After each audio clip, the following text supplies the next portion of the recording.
स्वरूप.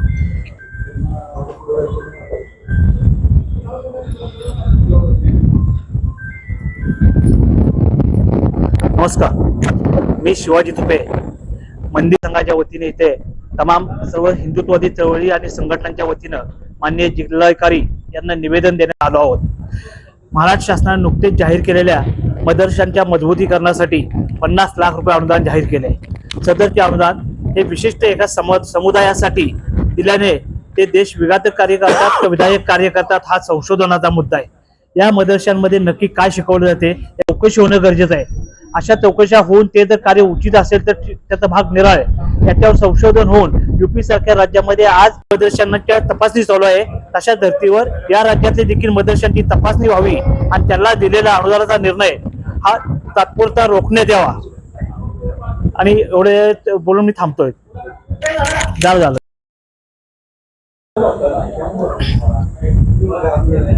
नमस्कार, मी हेमंत सोनावणे, हिंदू जनजागृती समिती सातारा.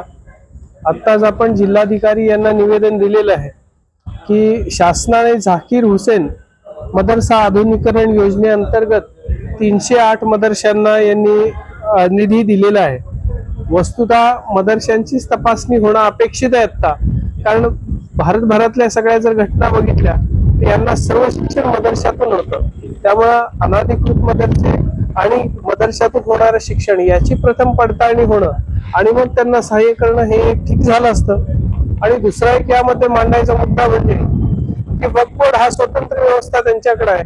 हलाल सर्टिफिकेशन ही स्वतंत्र व्यवस्था आहे. या स्वतंत्र व्यवस्थेच्या माध्यमातून मोठ्या प्रमाणात पैसा या सर्वांना मिळत आहे.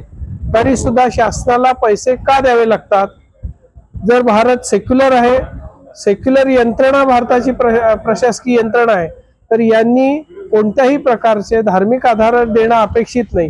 आणि जर द्यायचंच आहे तर मग सर्व धर्मातील सर्वांनाच हे मदत देणं अपेक्षित आहे.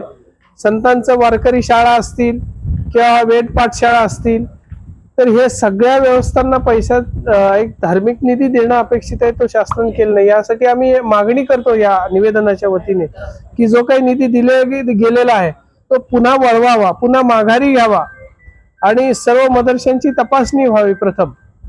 ही मागणी आज करत आहोत. ही मागणी जर मान्य झाली नाही तर आपण पुढे सनदशीर मार्गाने आंदोलन पूर्ण महाराष्ट्रभर करणार आहोत. ही या निवेदनाच्या माध्यमातून आपण मागणी केलेली आहे. धन्यवाद.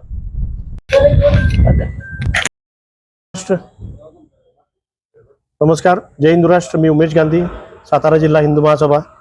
आज समस्त हिंदुत्ववाद्यांच्या वतीने डॉक्टर झाकीर हुसेन मदरसा आधुनिकीकरण योजनेअंतर्गत त्या 308 मदरशांना 50 लाखाचं अनुदान दिलं जात आहे किंवा विचार केला जात आहे. त्याचा हिंदू महासभा कडाडून विरोध करत आहे. आणि जर एका विशिष्ट समाजाला अनुदान देत असाल तर आमच्या ज्या वेद पाठशाळा आहेत हिंदूंच्या आणि बाकी तत्सम काही ज्या शैक्षणिक संस्था किंवा संकुल असतील तर त्यांनाही सरकारने असा निधी दिला पाहिजे. फक्त एकाच समाजासाठी हे निधी दिला नाही गेला पाहिजे ही आमची विनंती. धन्यवाद. नमस्कार, मी सौ भक्ती डाफळे, हिंदू जनजागृती समिती. आज या ठिकाणी समस्त हिंदुत्ववादी संघटना यांच्या वतीने एक निवेदन माननीय जिल्हाधिकाऱ्यांना देण्यात आलेला आहे. या निवेदनाचा विषय तो म्हणजे डॉक्टर झाकीर हुसेन मदरसा आधुनिकीकरण योजनेअंतर्गत राज्यातील 308 मदरशांना 50 लाखाचं अनुदान जे देण्यात आलेलं आहे तर ते त्वरित रद्द करण्यात यावं ही मागणी करण्यासाठी आम्ही हे निवेदन प्रशासनाला दिलेलं आहे. आज जर आपण बघितलं तर आपल्या भारतामध्ये धर्मनिरपेक्षता आहे. आर्टिकल 14 आणि आर्टिकल 15चं उल्लंघन या अनुदानाच्या माध्यमातून होतंय. कारण समता समानता या मूल्याला सरळ सरळ हरताळ फासलेला आहे.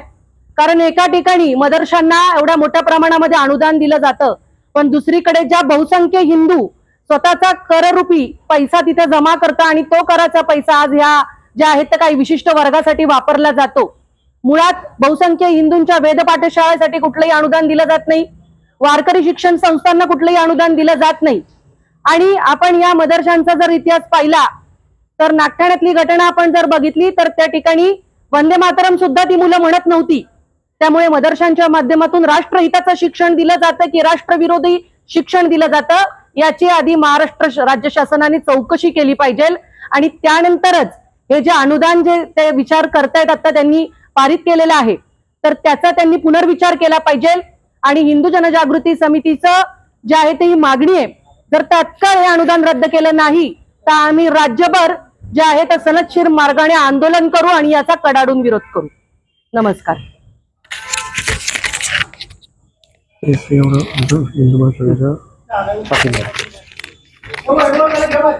थांबवलंय ना.